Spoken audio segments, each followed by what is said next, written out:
Hello,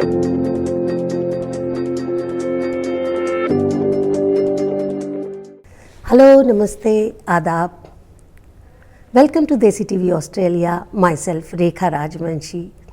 We are here in the iconic Sydney Opera House to meet ghazal maestro Pankaj उदास जी। उनके 40 साल की musical journey का celebration हो रहा है 4 सितंबर को, तो उनसे हमने आज मुलाकात करने का सोचा और हम आज यहाँ पर इकट्ठा हुए उनसे बातचीत करने के लिए। तो जैसा कि आपको पता है, उनकी गज़ल चिट्ठी आई है पूरी दुनिया में लोकप्रिय हो गई और जितने भी NRIs थे, जितने भी हम भारतीय लोग थे जो विदेशों में रह रहे थे, सब की आंखों में आंसू आ गए और सबको लगा कि वो भारत जाएं और अपने लोगों से मिलें। तो आइए उनसे मुलाकात और चर्चा करते हैं। पंकज जी नमस्ते। नमस्कार। देसी टीवी ऑस्ट्रेलिया की तरफ से आपका बहुत बहुत स्वागत है सिडनी देसी में। टीवी के सारे दर्शकों को मेरा प्यार भरा नमस्कार और आपको भी। जी, मेरा नाम रेखा राजवंशी है और we grew up listening to your ghazals.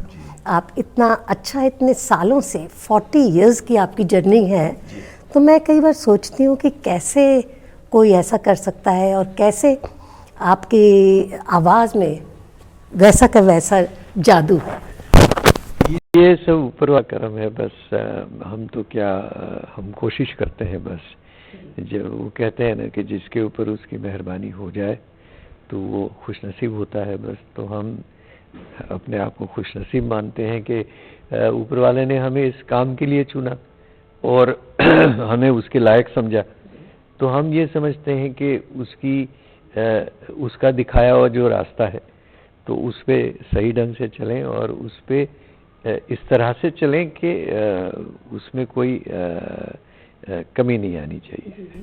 और आप तो बिल्कुल म्यूजिशियंस की फैमिली से आते हैं जी। आपके बड़े दोनों भाई भी लिखते हैं, गाते हैं जी। गाते हैं जी। और कभी ऐसा हुआ कि आप तीनों ने एक साथ परफॉर्म किया हो कहीं पर? जी बिल्कुल। बल्कि हमने 1991 में एक एल्बम बनाया था 3 मौसम के नाम से। अच्छा। तो 3 मौसम में मनोज जी, निर्मल और मैं, हम तीनों ने साथ में मिलके गाया था और वो एल्बम बहुत ही पॉपुलर हुआ था। और उस एल्बम के जो गाने थे और दूसरे भी जो गाने थे वो लेके हमने पूरे वर्ल्ड में कॉन्सर्ट किए थे, which is United States, Canada, South Africa, सब जगह पे। अनफॉर्चुनेटली ऑस्ट्रेलिया आना नहीं हुआ। जी जी। I hope to see all of you हाँ बिल्कुल, why not here in 3 of you together. जी, क्योंकि मनहर उदास जी के भी गाने कितनी फिल्मों में फिल्माए गए और बहुत पॉपुलर रहे। एक बात बताएं कि आपकी इंस्पिरेशन, आपने कहा था कि लता जी हैं जी, तो वो आपकी इंस्पिरेशन रही से, यानी 5-6 साल की उम्र से बिल्कुल। और पहला स्टेज शो आपका कैसा और कहाँ हुआ? जैसे मैंने कहा कि बचपन में 11 साल की उम्र में मेरे वतन के लोगों, मैंने राजकोट गुजरात में एक शहर है, वहाँ पे मैं वहाँ बड़ा हुआ जी। तो वहाँ मैंने गाया था। लेकिन फिर ये हुआ कि मैं मुंबई आया सन 1969 में, 69 में जी। और जब मुंबई आया तो फिर जब मैंने कॉलेज ज्वाइन किया तो फिर मैंने कॉलेज के स्टेज पे गाना शुरू किया और बस तब से लगातार गा ही रहा हूँ मैं। बहुत अच्छा। तो मेरी एक गज़ल है, दिल में जब दर्द उठता है कोई, चंद मिसरे गज़ल के आते हैं। वाह, क्या बात है। तो मैं ये पूछना चाहती थी कि अब जो गज़ल है वो लोग कह रहे हैं कि अब ख़त्म, लिखने वाले तो बहुत लिख रहे हैं लेकिन फिल्मों में जी। जब आप ये बात कर रहे हैं तो मैं ये कहना चाहूँगा आपको कि मैंने मेरे इंटरव्यू के दौरान जो कहा कि मैंने अपना एक यूट्यूब चैनल में अपना शुरू कर रहा हूँ, तो उस यूट्यूब चैनल में एक पूरा सेगमेंट जो हमने रखा है वो यंग और जो नए शोरा हैं, नए जो लिखने वाले हैं, उनके लिए हमने स्पेशल एक सेगमेंट बनाया है।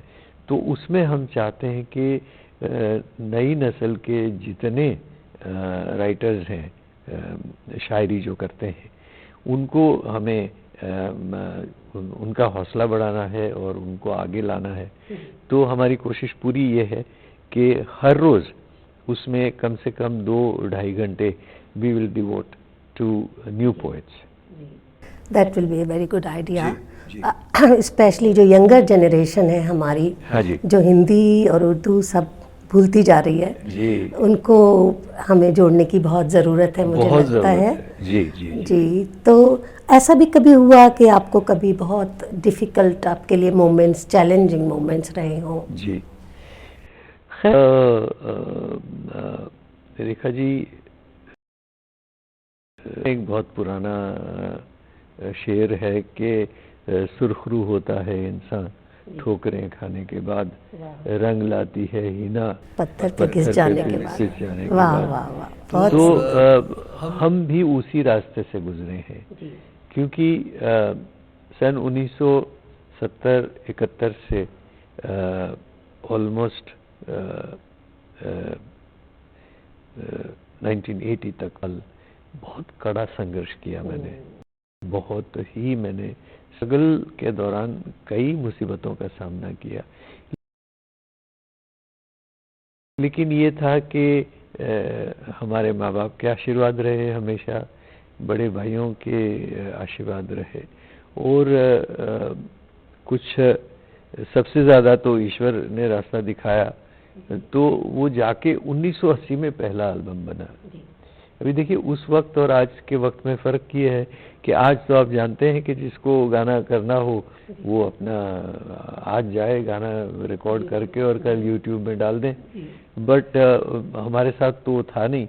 तो 2 ही रिकॉर्ड कंपनी थी और उनके साथ काम करना होता था, वो उनको कन्विंस करना बड़ा मुश्किल होता था। तो ये एक जो 8, 9, 10 साल का वक्त गुजारा, बड़ा मुश्किल वक्त गुजारा। जी बिल्कुल मैं समझ सकती हूँ, क्योंकि कोई भी रास्ता बहुत आसान नहीं होता। जी और बस ये पूछना चाहती हूँ कि कोई ऐसी ख्वाहिश जो आपकी अधूरी हो? जी, ख्वाहिश एक ही है कि गज़ल जो है वो पूरे विश्व में एक एक कोने के, दुनिया के एक एक कोने तक फैलनी चाहिए, और गज़ल जो है वो हर कोई कार्यक्रम में गज़ल सुनी जानी चाहिए, और गज़ल जो है उसको गुनगुनाना चाहिए हर एक को।